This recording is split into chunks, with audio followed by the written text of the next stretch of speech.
오늘 열정이라는 제목으로 우리에게 주시는 하나님의 말씀은 로마서 1장 1절 말씀입니다. 로마서 1장 1절은 신약성경 238페이지에 있습니다.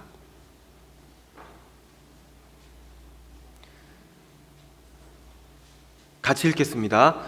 예수 그리스도의 종 바울은 사도로 부르심을 받아 하나님의 복음을 위하여 택정함을 입었으니 아멘.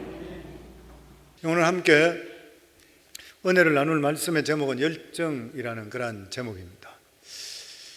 오늘 지금 이 시간 이제 어떤 커머셜 일반 회사로서 처음으로 이제 우주 여행이 시작되는 그런 시간이죠.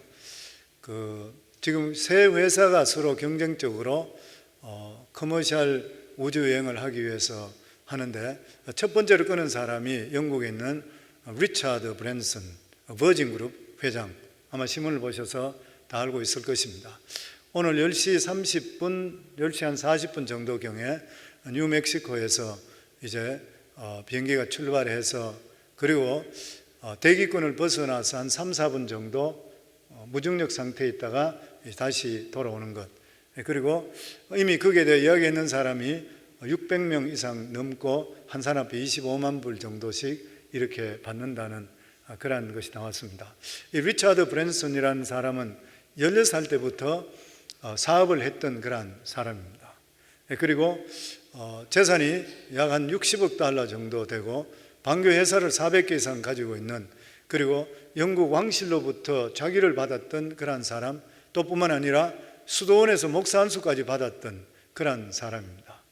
또 이 사람은 어떤 모험이나 이런 하는 일에 대해서 도전적이고, 그리고 열정적으로 모든 일을 하기 때문에 목숨을 몇 번 잃을 뻔했던 그런 사람.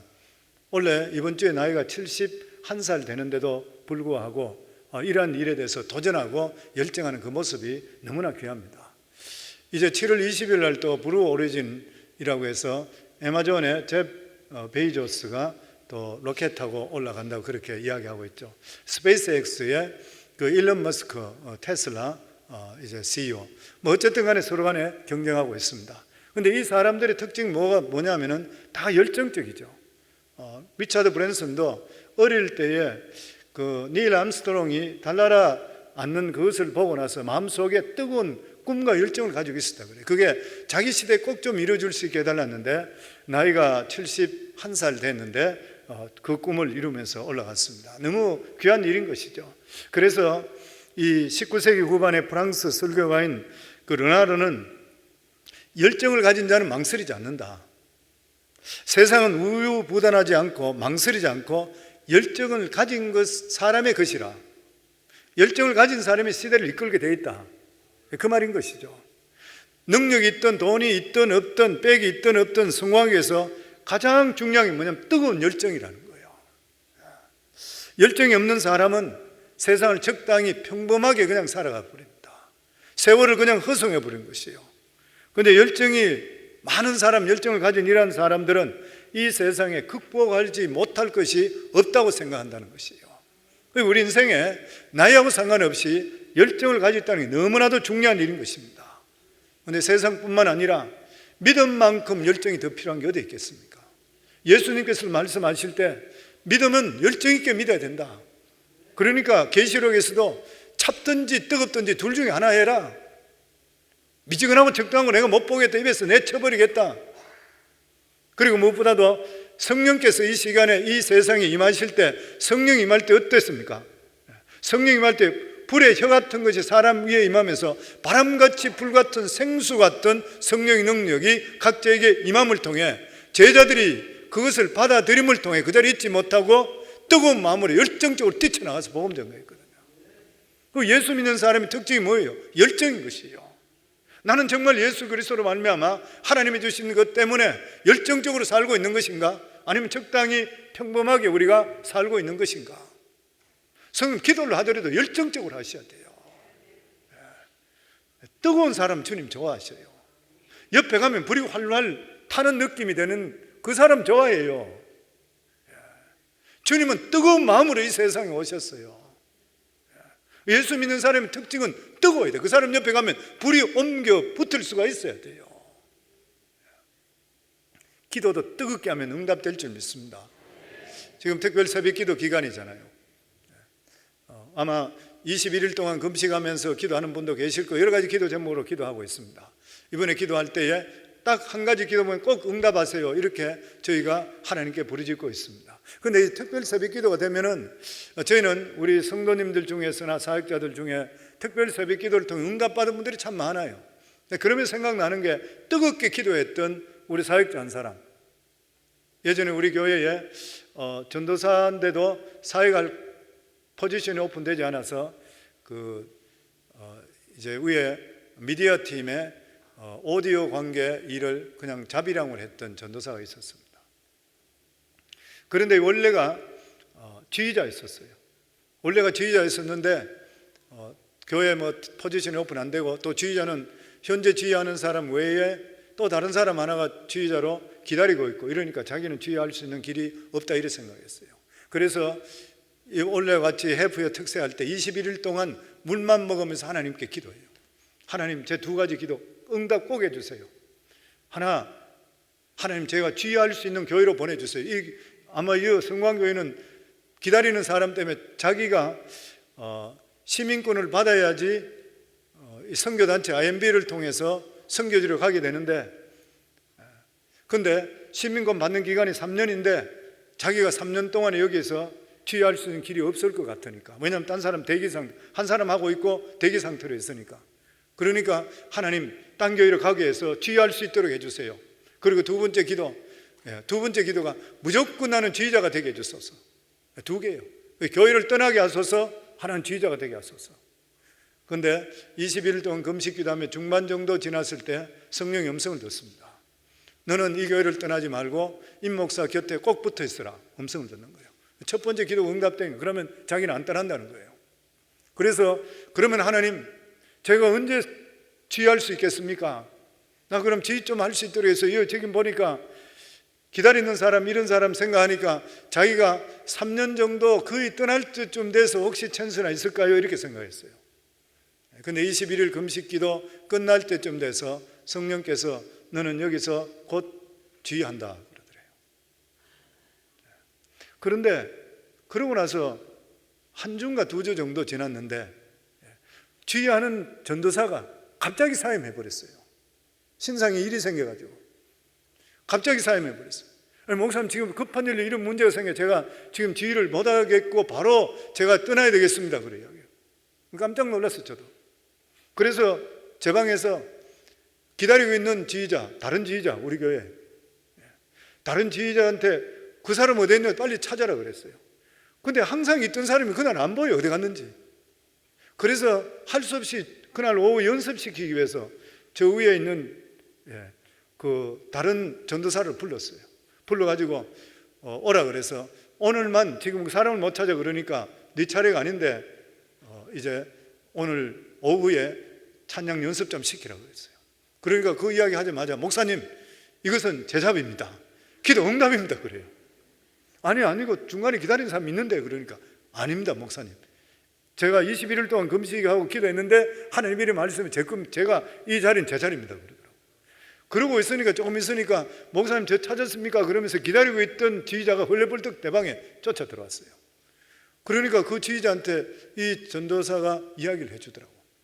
이러기 때문에 이건 내 잡이다. 그러니까 이 전도사가 전도사님 맞습니다. 전도사님 잡이 맞습니다. 그러고 그래서 우리 교회에서 전도사로 있다 지휘하다가 선교지로 갔어요.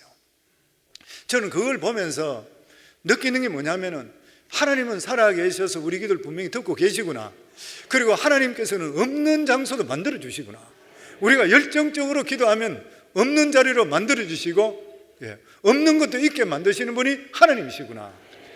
그래서 성령의 신앙은 열정적이어야 됩니다. 그냥 부르짖어야 되는 것이고 우리 삶 속에 그래야 되는 것이요. 성경에 나오는 믿음의 선진들은 다 열정적인 사람입니다. 불같은 사람들이고 열정적인 그런 사람이에요. 그런데 수많은 우리 믿음의 선진들이 많이 있지만 그래도 그 중에서 우리가 가장 닮고 싶고 가깝게 하고 싶은 많이 접하는 사람이 누구냐면 사도 바울이에요. 오늘 로마서를 적었고 로마서를 적어서 로마 교인에게 보냈던 이 편지죠. 사도 바울은 어떤 사람인 것입니까? 그는 예수 그리스도 믿는 사람을 핍박했던 사람이잖아요. 그런데 다메섹 도상에서 부활하신 예수 그리스도를 만나고 나서 인생이 완전히 바뀐 사람이에요. 그리고 나서 그는 인생 전체가 열정적으로 살다가 마지막 순교할 때까지 그는 뜨겁게 살던 사람입니다. 그러니까 감옥에 들어가 있는데도 불구하고 바깥에 있는 사람들에게 기뻐하라 그랬잖아요. 내가 다시 말하노니 기뻐하라. 감옥 서 있는 사람 뭐 기뻐할 일이 있어요? 그럼에도 불구하고 하나님이 주시는 그 은혜를 생각하고 그 기뻐서 감사해서. 그래서 사도 바울은 그런 이야기 했잖아요. 내가 예수 그리스도를 닮는 같이 너희는 나를 닮아라. 나를 따르라.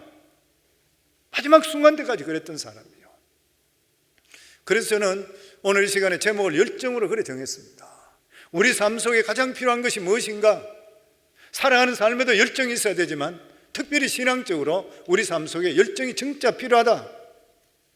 그러면서 사도 바울의 로마서 1장 1절을 보면서 사도 바울이 과연 어떻게 해서 열정적으로 살은 것인가? 저는 거기서 그 읽으면서 첫 번째가 뭐냐면은 한마디로 은혜입니다. 은혜.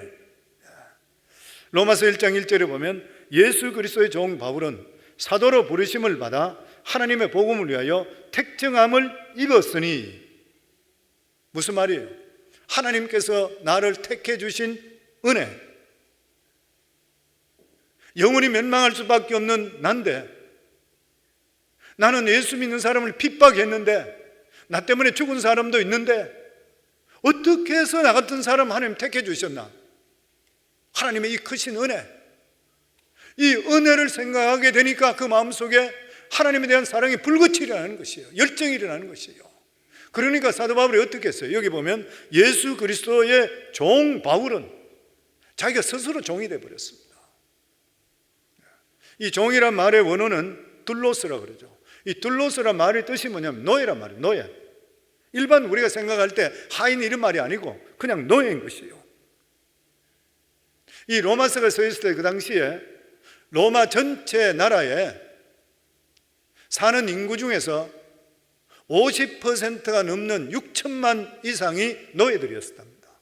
로마가 전 세계를 지배했을 때니까 수많은 나라에서 포로로 다 잡아왔던 거예요. 그 6천만 이상이 됐어요. 근데 노예가 되게 되면 이 사람들은 인권이 있습니까? 뭐가 있습니까? 아무것도 없어요. 주인한테 빌롱되는 거예요. 그냥 자기 이름도 없어요. 성도 없어요. 그래서 그 당시에 이 노예라고 이야기하면 나귀하고 같다 그랬다 그래요. 나귀하고 노예하고 틀리는 것이 뭐냐면은 노예는 말을 하는 것이 틀린다 그랬대요. 시장에 반나체로 노예들이 어떤 통 속에 갇혀 있으면 지나가다가 보고 나서 흥정을 하는 거예요. 흥정을 해서 저기 건강이 저기 좋으네, 얼마요? 그리고 돈 주고 나서 사가오게 되면 데려오면은 귀에다 구멍을 뚫고 주인 이름을 붙이는 것이에요. 그러면 그때부터 그 사람은 주인 것이 되는 거예요. 자기 인격도, 자기 의지도, 자기 생각도, 이게 노예예요.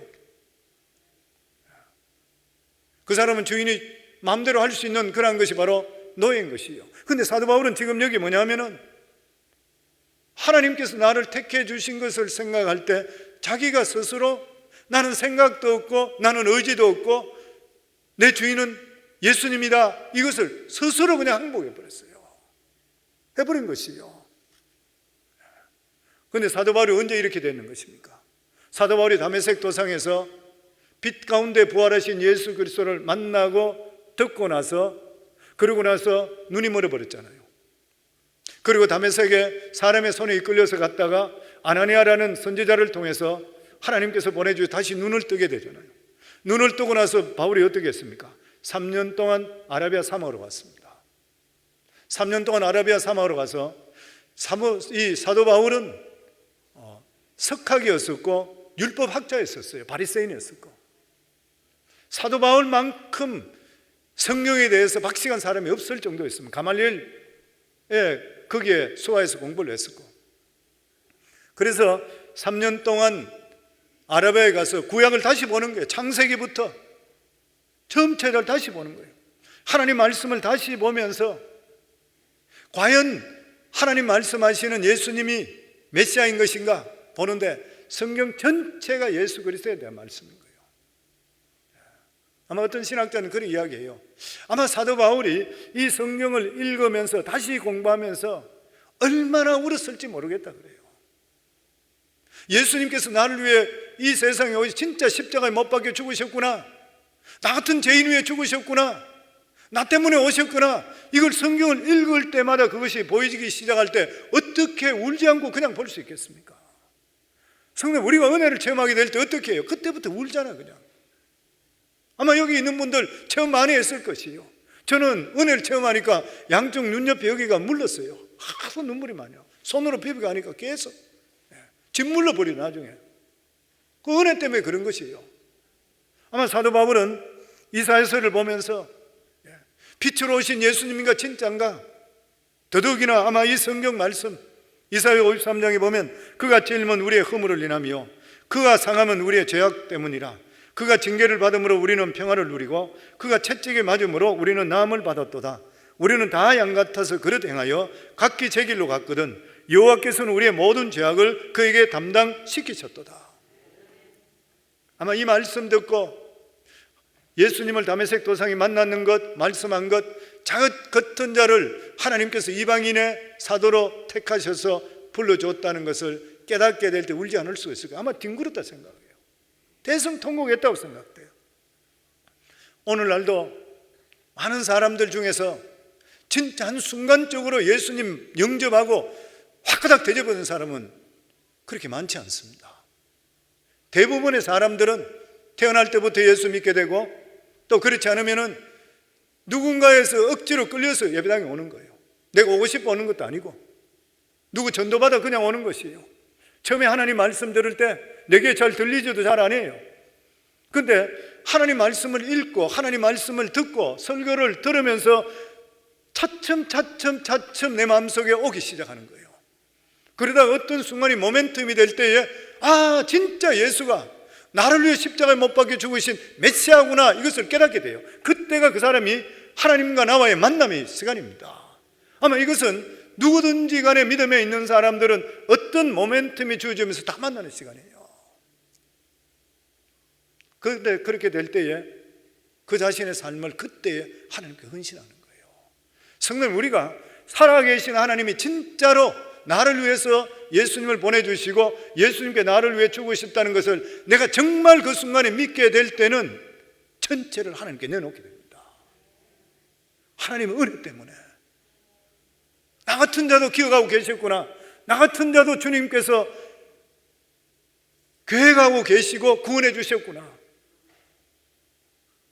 이 마음이 들어오게 되면 내 마음속에 하나님의 은혜로 충만하게 될 때는 내 마음이 믿음으로 열정적으로 바뀔 수밖에 없는 것이에요. 이런 마음이 사도 바울일까요? 사도 바울뿐일까요? 아니면 목회자뿐일까요? 안 그래요. 만약에 이렇게 주시는 말씀 열정적으로 살고 택함 받았다 이런 것들은 목회자나 선교사나 특별한 사람이라고 생각한다면 사탄이 주는 생각입니다. 생명의 생각이 될 수가 없는 것이요, 철저히 인간적인 생각이요, 성령이 주시는 생각이 될 수가 없습니다. 성경이 우리에게 분명히 말씀하고 있습니다.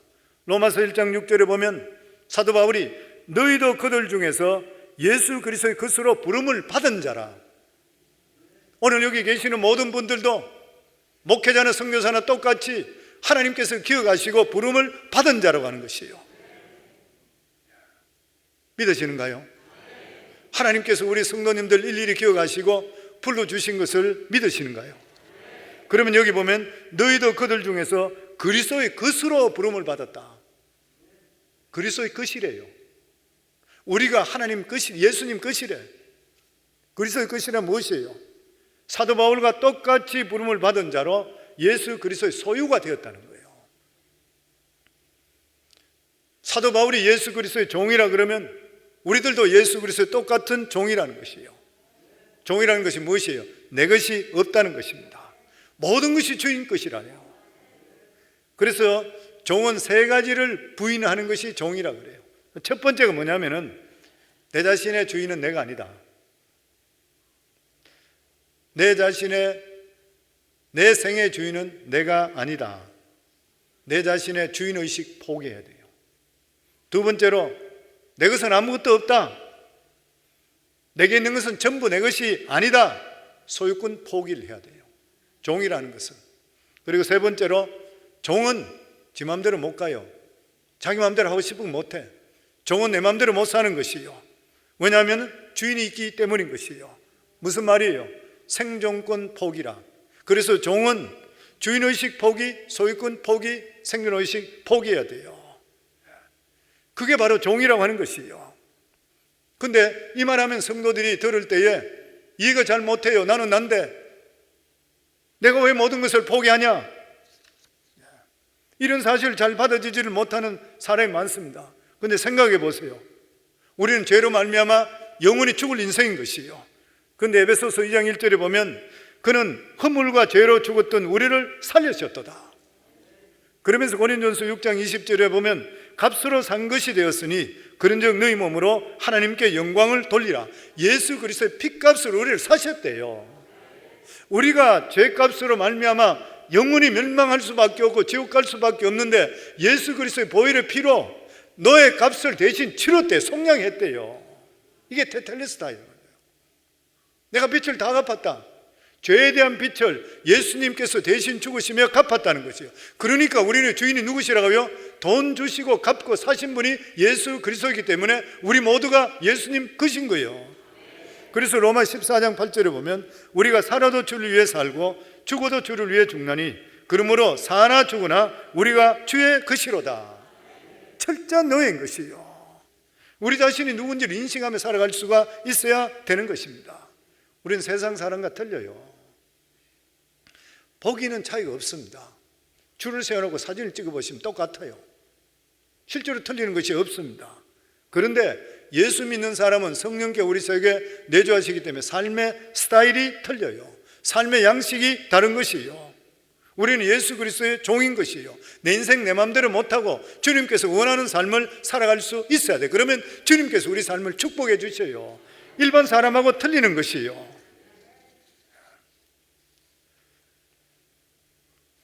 내가 만약에 내 삶의 주인이 아니라 내 것은 없고 내 마음대로 살 수 없다, 이렇게 고백하는 사람이 거짓말 하겠습니까? 나는 하나님의 은혜 속에 산다. 나를 구원해 주셨다.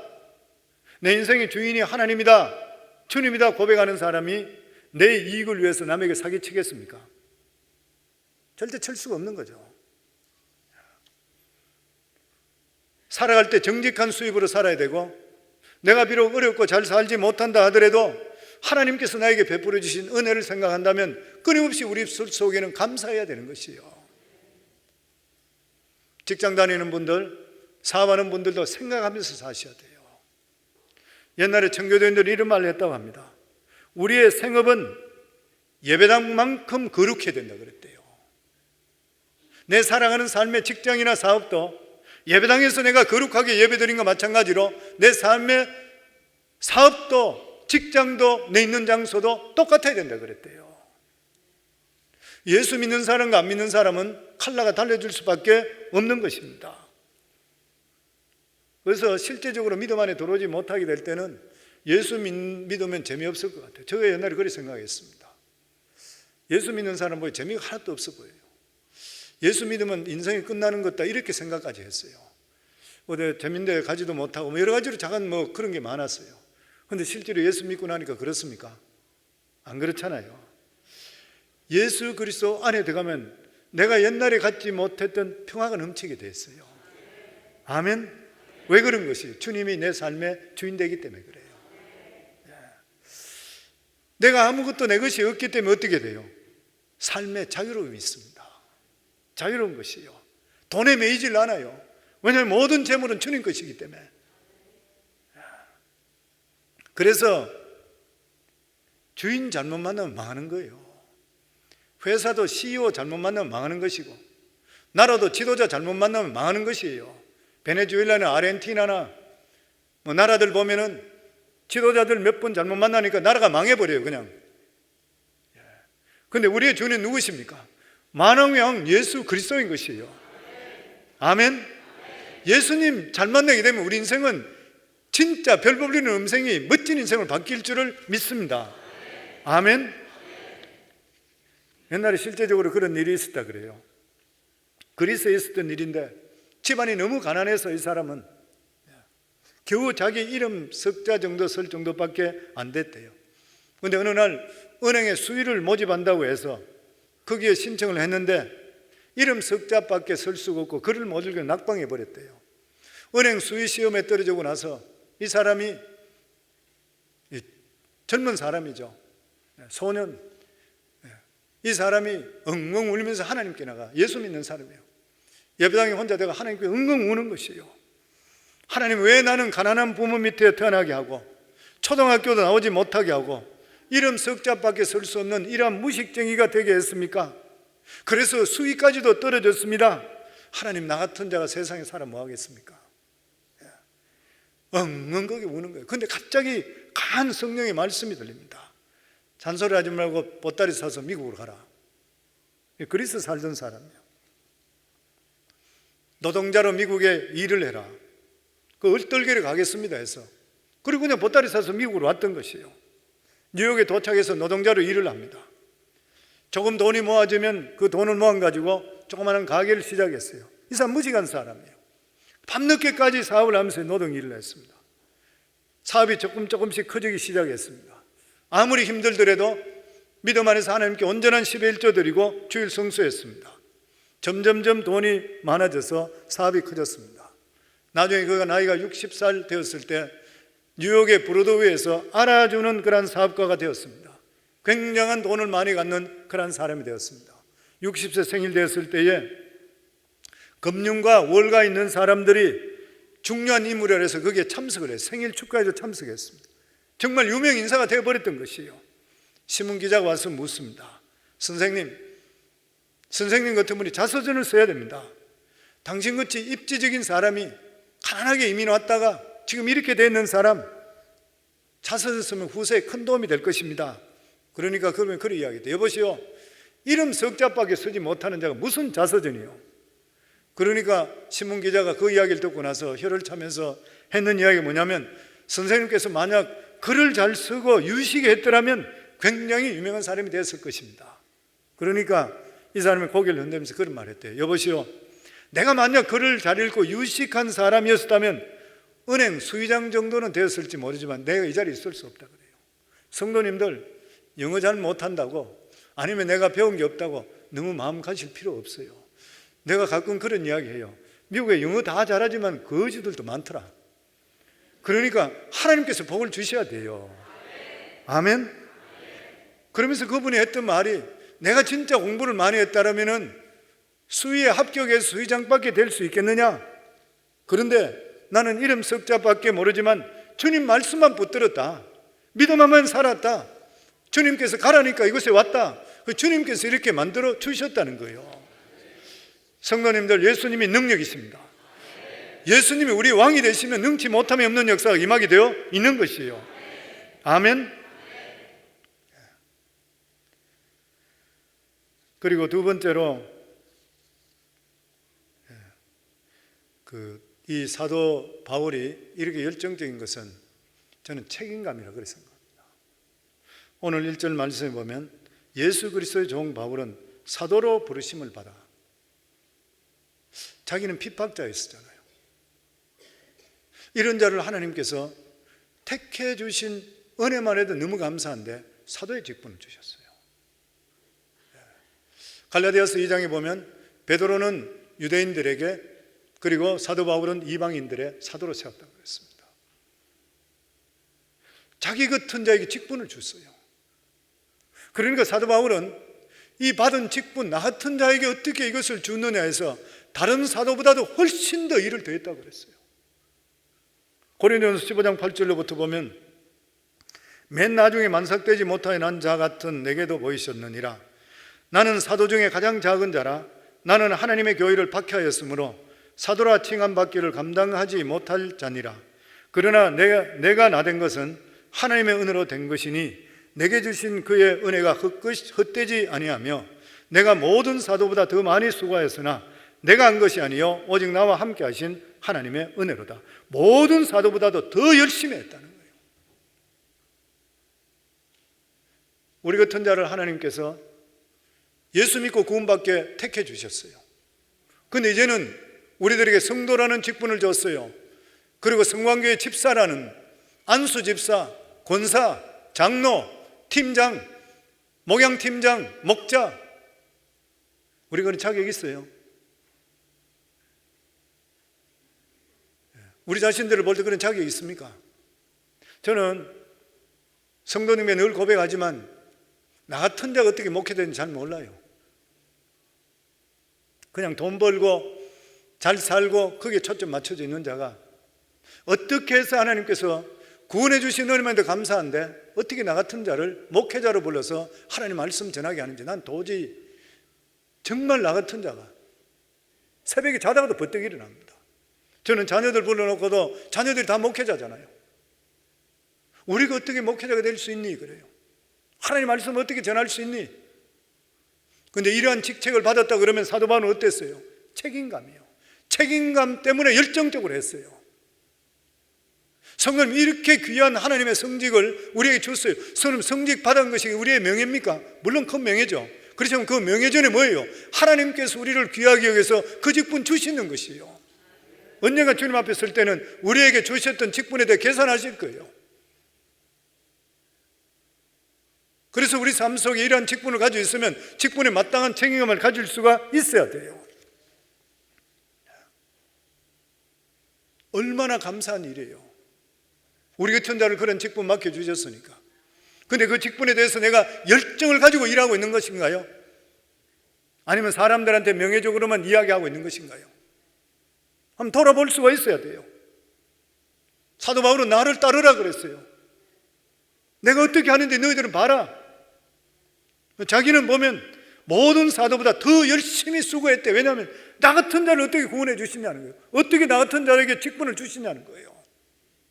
우리 같은 자에게 어떻게 직분을 주셨어요? 그 말씀인 것이에요. 그래서 사도 바울은 이 직분 다 하는데 죽어도 좋다는 거예요. 사도행전 20장 24절에 보면 내가 달려갈 길과 주 예수께 받은 사명 곧 하나님의 은혜의 복음을 전가하는 일을 마치려면 나의 생명조차 조금도 귀한 것으로 여기지 아니한다 그랬어요. 성도 여러분들은 어떤 목적으로 세상을 살고 있습니까? 우리가 우연히 태어난가요? 절대 그럴 수 없습니다. 하나님 안에서는 우연이 없는 것이에요. 마태복음 참새 한 마리도 하나님 뜻없이 떨어지지를 않는다 그랬습니다. 우리 생애에 목적이 있고 뜻이 있으니까 우리를 하나님께서 지명해서 구원해 주시고 우리에게 사명을 허락해 주시는 것이에요. 사람들이 왜 자살하는 것이에요? 사명이 없기 때문에 그래요. 목표를 잃어버리기 때문에 그래요. 목표가 없는 사람은 허무감밖에 올 수 없어요. 그러니까 재산도 많고 많이 알려진데도 불구하고 내 삶에 대해서 목표가 없고 허무와 공허가 오는 것 때문에 그 사람은 못 살고 죽는 거예요. 거지들은 잘 안 죽는다 그러죠. 거지는 자살을 안 한대요. 왜냐하면 먹고 사는 게 그게 자기 목표래. 어디 가서라도 내가 얻어먹어야지. 근데 대부분 보면 살만한 사람들이 자살한다 그래요. 목표가 없기 때문에 그렇다 그래요. 오산 고등학교가 남녀 공학이었을 때에 학생 중에 자신은 쓸모없는 사람이다 이래 생각해서 자살을 시도했던 여학생이 6명이 있었다 그럽니다. 훈계를 해도 안 되고 징계를 해도 안 돼요. 자꾸 자살을 해. 목 달고 자꾸 손목을 자르고 뭐 이렇게 자꾸 했던 거예요. 그래서 학교 교장이 이 아이들 6명을 이래도 안 되고 저래도 안 되니까 아이들 6명을 데리고 일주일 동안 정신 박야가 이 수용시설에 그들을 데려가서 함께 아이들 뒤치다거리 했습니다. 처음에 데려왔을 때는 아이들이 왜 우리를 여기 데려왔냐 원망불평하고 왜 귀찮아 뭐 하겠다 했는데 하루 이틀 지나면서 이 아이들이 바뀌기 시작했습니다. 그것이 뭐냐면 자기들의 도움이 필요하다는 것을 깨닫게 되는 거예요. 자기보다 훨씬 더 어려운 사람이 있다는 것을 깨닫기를 시작하는 것이에요. 그러면서 아이들이 회개하기를 시작했습니다. 나중에는 그들 6명 모두 다가 어려운 사람들을 위해서 평생을 살겠다고 다짐하게 되고, 아이들의 삶의 목적이 바뀜을 통해서 인생이 완전히 바뀌게 되었다고 하는 것이에요. 그래서 우리 성도님들, 우리 삶 속에 확실한 목표가 정해지게 될 때는 우리 인생이 바뀌게 되어 있는 것이에요. 사도 바울은 자기가 사도로 세움을 받았다는 책임감 때문에 영적으로 충만했습니다. 열정이 있었던 것이에요. 우리 교회에 직책받은 모든 분들, 성도도 마찬가지지만 모든 분들이 내가 얼마나 열정을 가지고 일하고 있습니까? 나 같은 자도 이러한 직분 주셨다 그러면 직분 받은 데 대해서 책임감을 가지기 위해서 열정적으로 하셔야 돼요. 그리고 마지막으로 사도 바울이 이런 열정을 가지셨던 이유가 뭐냐면 복음 때문입니다. 이 복음이 자기 속에 들어와서 자기가 바뀌는 것을 자기가 알기 때문에, 이 복음을 자기가 전할 수 있는 자로 하나님이 세워주었기 때문에, 이 복음은 전하는 데마다 다이너마이트 같이 능력이 터진다는 걸 알고 있었기 때문에 그래요. 그래서 로마서 1장 16절에 보면 내가 복음을 부끄러워하지 아니하노니 이 복음은 모든 믿는 자에게 구원을 주시는 하나님의 능력이 됨이라. 먼저는 유대인에게요 그리고 헬라인에게라. 사도 바울이 이렇게 복음을 열정적으로 전가할 수 있던 그런 이유가 뭐냐면 이 복음은 하나님의 능력, 파워가 되기 때문인 것이에요. 이 복음만 들어가게 되면 사람이 반드시 변화된다는 것을 알았는 것이에요. 왜냐하면 자기가 복음 때문에 변화받았잖아요. 자기가 변화받았습니다. 성도님들 복음 때문에 성도님 변화받았어요. 예수 그리스도 체험했어요. 내가 경험하지 못한 것은 능력이 안 나타납니다. 내가 실제로 경험하지 못하면 좋다 그럽디다 그러지 좋습니다 이렇게 이야기 못해요. 이 하나님의 복음이라는 것은 들어오면 사람이 바뀌잖아요. 어떤 청년이 예수 믿고 구원받고 너무 감사해서 다른 주위에 자기 친구에게 전합니다. 예수 믿어 구원받아야 된다. 그러니까 그 청년이 그렇게 무슨 친구가 있다가 예수가 어떤 동네에 태어났는데 어떤 지역에서 사역을 했는데 처음 예수 믿고 구원받은 전혀 모르는 것이에요. 나 그거 모르겠다 그래. 그것도 모르면서 뭔 예수를 전가하냐 그러니까 그 사람이 그렇게 이야기했다 그러죠. 그래 나는 그거는 몰라. 그런데 분명한 것은 나는 예수 믿고 옛날에 내가 아니고 새 사람이 되었다는 거네. 내 인생이 완전히 바뀌었다는 거네. 그래서 예수님께서는 오늘날도 우리들에게 똑같이 말씀하고 있습니다. 똑같이 말씀하는 게 예수님께서 가이사랴 필리포에 갈 때에 수많은 우상들이 있을 때 예수님께서 제자들에게 사람들은 나를 누구라 그러냐? 그러니까 그 선지자라 그럽니다. 엘리야라 그럽니다. 침례원에 다시 살아났다 그럽니다. 뭐 여러 가지 이야기할 때에 예수님께서 쭉 이야기를 듣고 나서 너희들은 나를 누구라 하느냐? 딴 사람이 이렇다 저렇다 이야기하지 말고 너는 나를 누구라 그러냐? 그래서 사도 베드로가 주는 그리스도시요 살아계신 하나님의 아들이시다. 정확한 고백이잖아요. 주님께서 원하시는 게 뭐예요? 예수 그리스도가 누구신지 정확한 고백을 듣기를 원하고 계세요. 그렇다면 내가 예수님을 실제적으로 체험할 수가 있으셔야 돼요. 내가 예수를 실제로 체험해 능력이 나타나요. 그게 없으면 평생 나무 간증이나 이야기하는 것밖에 없어요. 남 좋은 일 이야기밖에 안 해요. 어떤 분은 그래 이야기해요. 예전에 어떤 분이 저보고 와서 이야기하면서 피터 웨거너가 이렇고 뭐가 온갖 유명한 교수들부터 박사 이야기 전부 다 해. 그러면서 막 이야기. 근데 실제로 그분의 깊이 이야기 들어가니까 이 믿음이 꽝이에요. 그냥 하나님과 실제적인 그런 것이 없어요. 보면 우리 믿음 삶이 가장 중요한 게 뭐예요? 예수 그리스도는 살아계신 하나님의 영이시잖아요. 그렇다면 예수 그리스도로 우리가 구원받았다가 예수 그리스도 우리 속에 들어오게 되면 이 복음의 능력을 체험할 수가 있으셔야 되잖아요. 복음의 능력을 체험하면 열정이 있게 되어 있습니다. 복음을 체험했으면 어떻게 열정 없이 살아갈 수가 있어요? 물론 우리가 신앙생활을 하면서 항상 성령 충만할 수는 없죠. 그런데 우리 삶에 항상 성령 충만을 삼할 수 있어야 됩니다. 우리가 능력 충만을 받을 수가 있어야 돼요. 지난 한 주일 동안 우리 홍성근 목사님 성령에 대한 설교를 계속했습니다. 설교를 하시는데 우리가 성령 충만한 것을 비유할 때 탱탱한 축구공이라고 이야기했어요. 성령 충만하지 못하고 그냥 적당히 사는 사람은 바람 빠진 찌그러진 공이라고 그랬어요. 우리들의 삶이 어떻습니까? 바람 빠진 찌그러진 공인가요? 아니면 악한 것이 들어오더라도 믿음적으로 얼마든지 능력이 뛰어넘을 수 있는 그런 탱탱한 이런 축구공과 같은 것인가요? 그러면 우리 삶이 열정적으로 살아가게 되어 있는 것입니다. 사랑하는 귀한 성도님들, 예수님은 오늘도 살아계셔 이 자리에 와 계십니다. 우리 삶이 믿음의 삶이라는 것은 정말 뜨거운 삶을 살아야 돼요. 그런데 사도 바울이 정말 뜨거운 삶을 살았거든요. 마지막 순교하는 순간까지. 그런데 그분이 어떻게 그래 살 수 있는 것인가요? 첫 번째, 그 마음속에 이러한 열정이 있었던 것이 하나님께서 나를 택해 주셨다는 이 믿음에 대해서 너무 감사했기 때문에, 그래서 참 삶 속에 항상 은혜 때문에 열정적인 삶을 살았어요. 그리고 자기 같은 자도 사도로 불러주셨으니까 사도에 대한 책임감 때문에 열정적으로 살았습니다. 우리 각자도 하나님 맡겨준 직분, 성도님들 직분 때문에 열정적으로 살기를 주의 이름으로 축원합니다. 그리고 복음을 가진 자는 열정적으로 사셔야 돼요. 두말할 필요가 없는 것입니다. 정말 폭발적인 역사잖아요.